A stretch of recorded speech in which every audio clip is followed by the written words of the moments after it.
Hoken m'a raconté une expérience personnelle. Elle prévoyait un voyage en Chine et puisqu'elle ne connaît pas grand-chose à la Chine, elle pensait que les avions en Chine seraient peut-être sales et désordonnés. Alors, lors de l'achat des billets, elle a choisi directement la première classe. Mais lorsqu'elle voyageait entre les villes chinoises, elle était émerveillée par tout ce qu'elle a vu dans l'avion. C'est-à-dire la décoration était neuve, l'équipage était très bien formé, et puis tout ce qu'elle a vu en Chine a témoigné son point de vue, c'est-à-dire la Chine est en train de devenir un pays moderne. En fait, la voie de la modernisation de la Chine a commencé il y a 70 ans. À cette époque, la Chine était très pauvre. On appelle les allumettes les clous, les allumettes et clous étrangers. Et en Chine, on ne pouvait pas fabriquer ni l'avion, ni voiture, ni tracteur. Mais après 70 ans de travail acharné, la Chine a réalisé des accomplissements majeurs dans le développement économique. Elle a construit le plus grand réseau ferroviaire et d'autoroutes de grande vitesse au monde, couvrant 95% des villes de plus de 1 million de personnes. Et elle a poursuivi son ouverture au monde. Elle est aujourd'hui le principal partenaire commercial de plus de 120 pays et régions. Et sa contribution moyenne à l'économie mondiale a atteint 38,6% de 2013 à 2021. En plus de ses réalisations économiques, la Chine a également d'autres caractéristiques uniques dans sa voie pour la modernisation.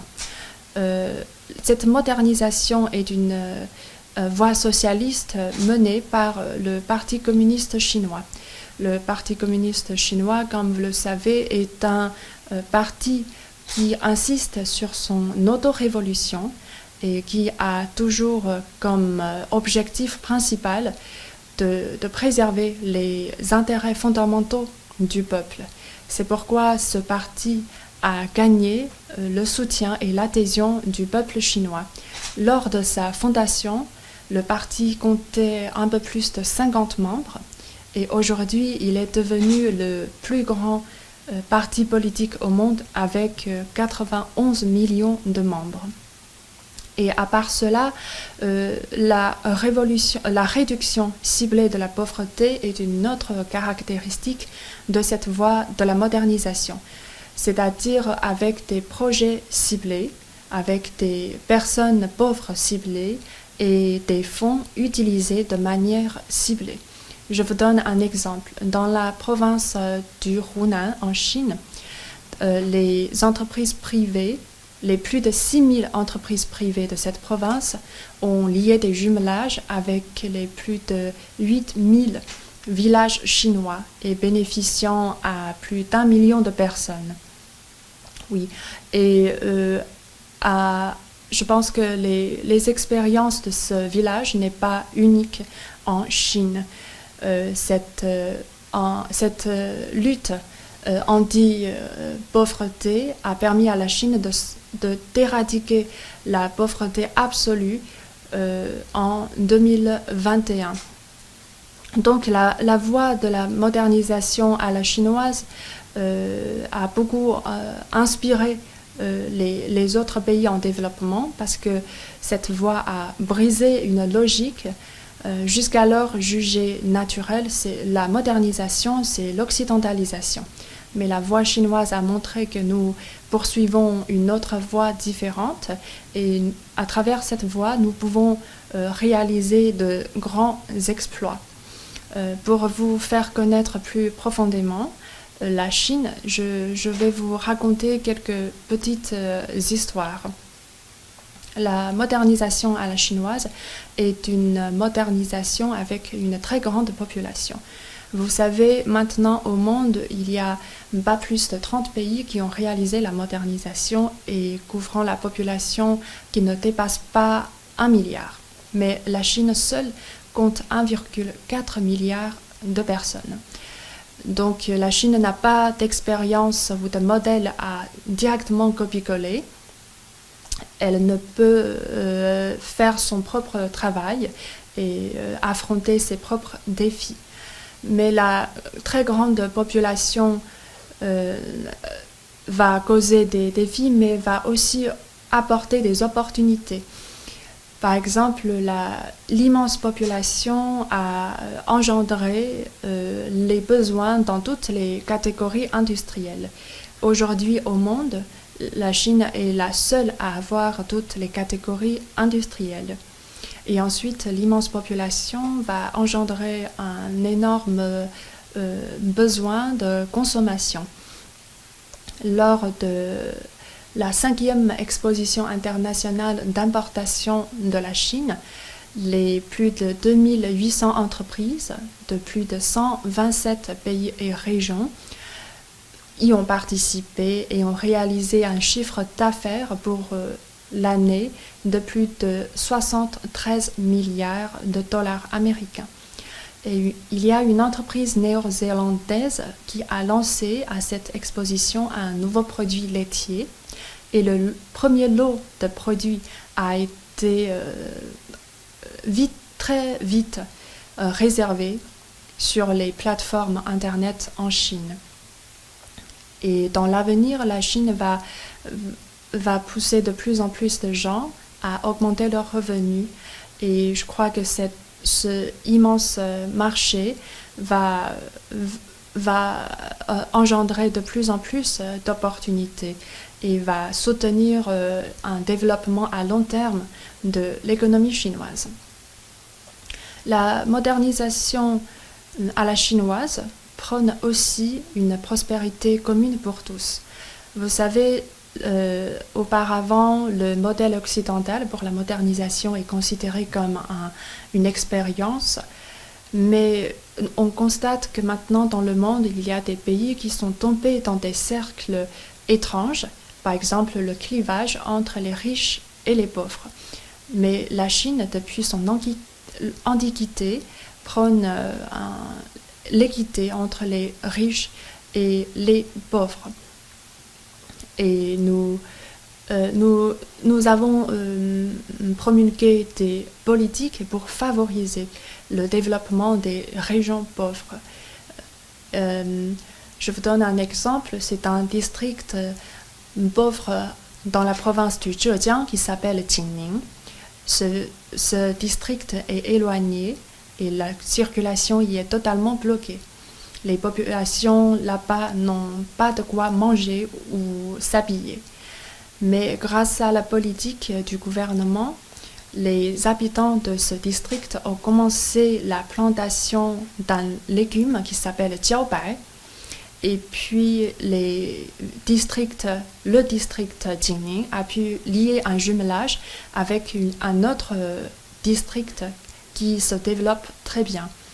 Donc cette coopération montagne-mer, c'est-à-dire des villages éloignés avec des villages côtiers qui connaissant un meilleur développement, ont permis aux habitants de ce district pauvre de vendre leurs légumes et d'augmenter leurs revenus. C'est un modèle très répandu actuellement en Chine pour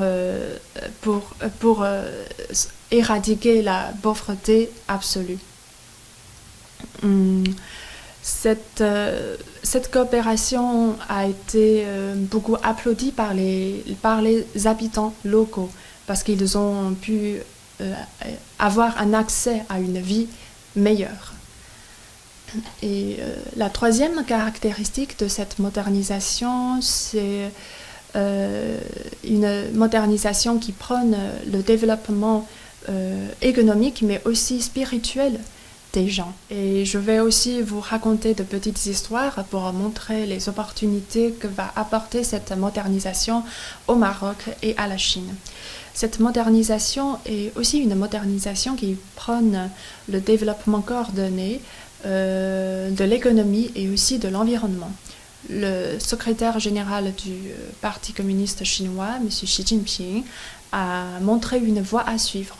Il a dit toujours qu'il faut protéger l'environnement tout en développant l'économie. Vous savez, en Chine, dans la province du Hebei, il y a un lieu qui s'appelle Sanhanpa. Autrefois, c'était un terrain vaste et couvrant du sable jaune. Et on disait même qu'il n'y avait pas un arbre pour que les oiseaux vivent. Donc c'est un environnement très dur. Mais pendant plus de 60 ans, les habitants de Sanhanpa ont boisé une superficie de plus de 76 000 hectares, donc tous plantés des arbres.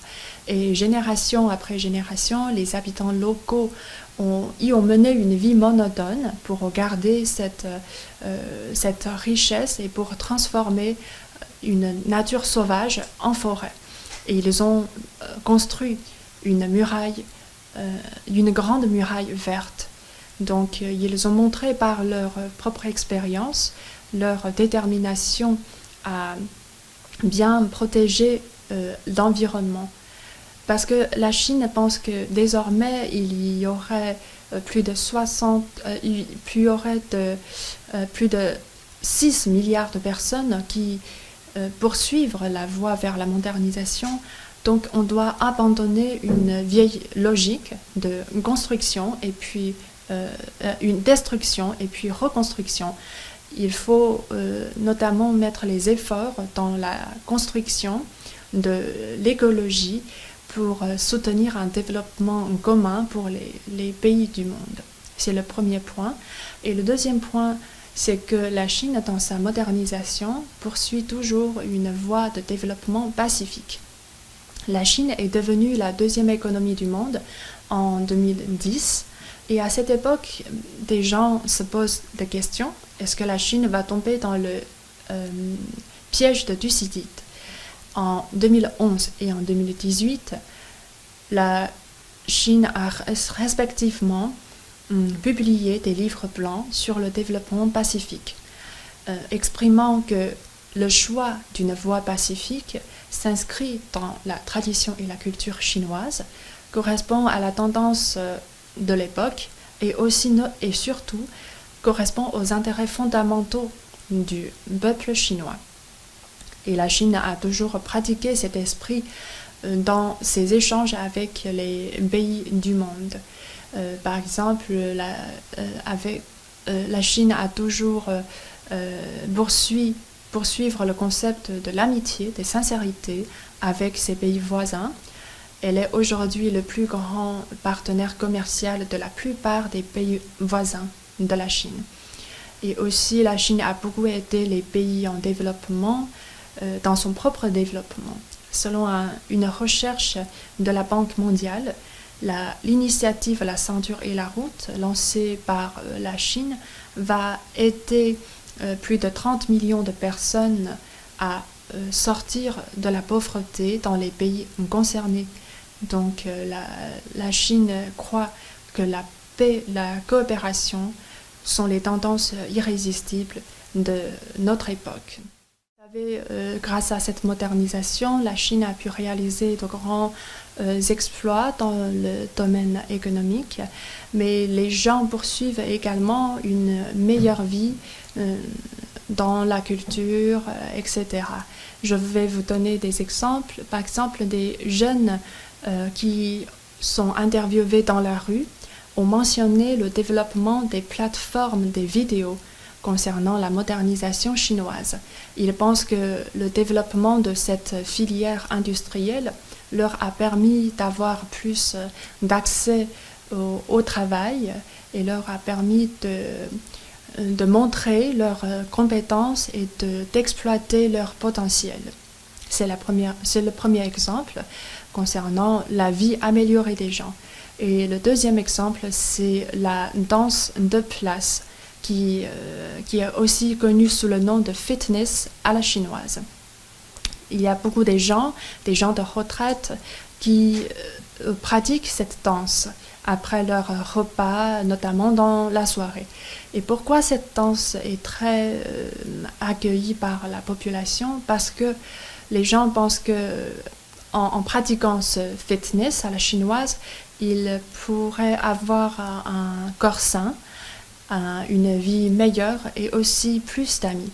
C'est-à-dire en plus du logement, de l'habillement, en plus de ces besoins fondamentaux, les gens ont besoin d'une vie meilleure au niveau spirituel, culturel. Et le service public culturel en Chine a été amélioré et la Chine a mis en place le plus grand système d'enseignement supérieur au monde. Et aussi les droits éducatifs des gens ont été bien assurés. C'est pourquoi on dit qu'aujourd'hui, le sentiment de satisfaction, de bonheur et de sécurité des gens ont été bien gardés. قبل ما تخرجوا ما تنسوش تابوناو في العشان يوتيوب وبارطاجيو الفيديو وديروا جيم وتابعوا الدار على مواقع التواصل الاجتماعي.